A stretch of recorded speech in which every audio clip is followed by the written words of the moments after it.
Luffy foolishly challenged Crocodile in the Alabasta Desert. Episode 111. Luffy's first major showdown in the Grand Line was against Crocodile, one of the 7 warlords of the sea and the mastermind behind Baroque Works. And Crocodile wasn't just another pirate to take lightly, because he had already proven himself in the New World before taking up the warlord title. So when Luffy came charging into Alabasta with his usual reckless confidence, he had no idea just how outmatched he really was.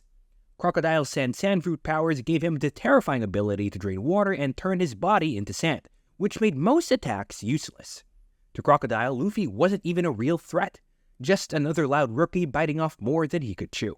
And in a way, he was right, because Luffy ended up being beaten down not once, but twice before finally managing to win the 3rd time.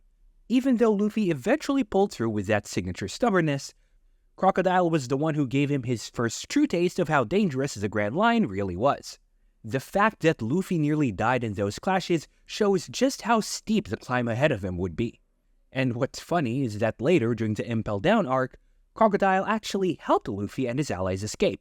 By then, the tension was gone, showing that Crocodile didn't hold grudges, at least not against Luffy anymore. Luffy vs. Magellan drove Luffy to near death. Episode 435.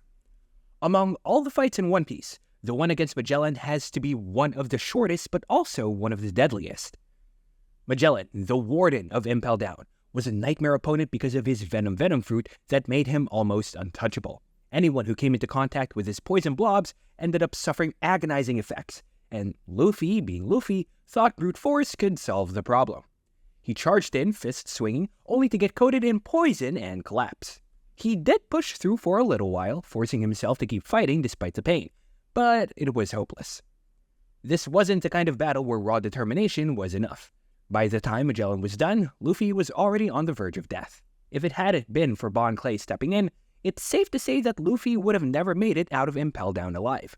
And this fight really hammered home that sometimes strength alone won't cut it, and some opponents are just designed to overwhelm you no matter how stubborn you are. Luffy bit off more than he could chew at Marineford, episodes 466 to 489. Marineford remains one of the biggest arcs in One Piece because it threw the most dangerous pirates against the strongest marines all in one place. Luffy diving straight into the battlefield was both inspiring and foolish at the same time because he was way out of his league. Admirals, warlords, and entire fleets were clashing, but Luffy still pushed himself forward, driven by the desperation to save Ace. It was also the first time he unleashed Conqueror's Haki properly, knocking out waves of soldiers instantly. That feat got him noticed by the admirals, who grudgingly admitted his potential. But potential wasn't enough in that war. Luffy tried everything, running on sheer adrenaline, but when it came to protecting Ace, it wasn't his strength that failed. It was the cruel timing of events. Ace ended up dying because he jumped in front of Akainu's attack to save Luffy, and that sacrifice broke Luffy completely. After all his effort, all that pain and determination, he couldn't save his brother. And by the end of Marineford, Luffy wasn't just physically defeated, he was mentally crushed, left in a near catatonic state. The whole arc became a turning point in his journey, reminding him and the audience that even heroes don't always get the victory that they're chasing. Luffy fought Katakuri in Taro Land. Episode 833. The fight against Charlotte Katakuri during the whole Cake Island arc is remembered for being one of the most balanced and grueling battles Luffy ever had. Katakuri wasn't just a sweet commander of Big Mom's crew. He was also a skilled fighter who could see slightly into the future with his advanced observation haki, and that made him nearly impossible to hit. At first, Luffy was completely overwhelmed. Even when he tried to push himself, Katakuri's strength and composure kept him under control. Their first clash at the tea party showed that Luffy wasn't ready, and Jinbei had to save him. But Luffy doesn't back down so easily, so their final showdown happened in the Mirror World. This is where Luffy unveiled his Snake Man form, a faster and sharper variation of Gear 4th. And even with that upgrade, it wasn't an easy win. Katakuri pushed him to the limit, forcing Luffy to refine his haki mid-battle. The fight ended with mutual respect between the two, proving that Luffy had finally risen to a level where he could stand toe-to-toe with someone of Katakuri's caliber. It wasn't just a fight for survival, but a duel between equals. Luffy miserably loses his first fight with Kaido in Wano. Episode 915. When Luffy faced Kaido in Wano, he thought he had what it took to bring down an emperor of the sea. But the truth hit hard. Literally. At first, Luffy seemed to be making progress, unleashing every gear-based attack that he had. Kaido, however, was drunk during that fight, and even in that state, he barely flinched.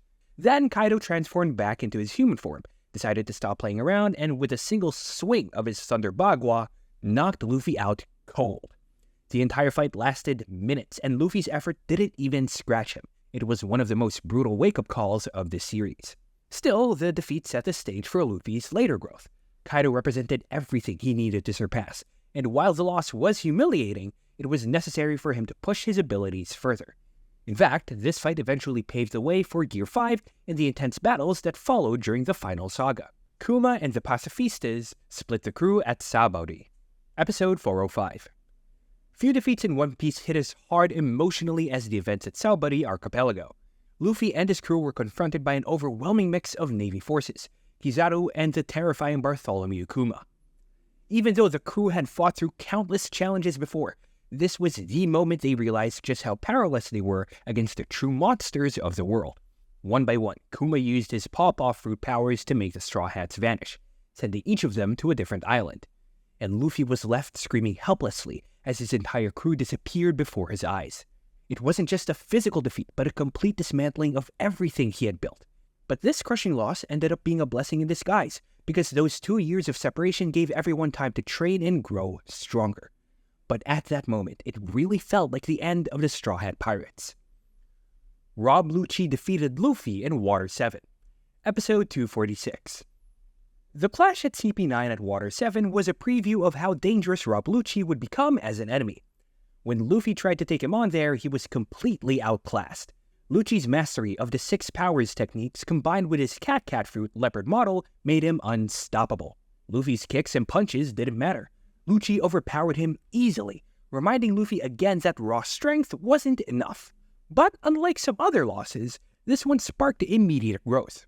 By the time they met again at a nice lobby, Luffy had already pushed himself to invent Gear 2nd and Gear 3rd, both of which became crucial in saving Nico Robin and defeating Lucci. And that's the thing about Luffy, his defeats never stay defeats for long. He always turns them into stepping stones. Captain Smoker cornered Luffy in Loketown. Episode 53. The first real defeat Luffy experienced was against Captain Smoker in Loketown. At this time, Luffy had no idea what Haki was, so facing a Logia user like Smoker was basically impossible. No matter how much he swung, his fists went right through the smoke. And Smoker didn't waste time. He pinned Luffy down easily, and for once it looked like Luffy was truly captured. But then, Monkey D. Dragon appeared, saving his son and giving him a chance to escape. And that twist not only allowed Luffy to get away, but also introduced the mysterious father figure who would later play a big role in the story. And it's interesting to think about how this early defeat shaped Luffy's journey. And well, that's it.